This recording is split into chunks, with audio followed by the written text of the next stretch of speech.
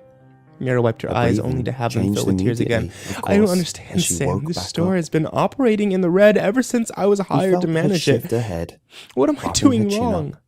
up, her view now over his shoulder. I don't know. I A offered moment lamely. later, The he instinct felt to her escape, arm lift never from stronger. No one comes in here. in his peripheral Ever. vision. He could see And the Mr. foul Prescott bear refuses to let me swinging put wildly. signs up to advertise. Julia He says they're waved into the unsightly, but back how does he seat. expect me to pull in business? I need this job, Sam. oh. God, I just...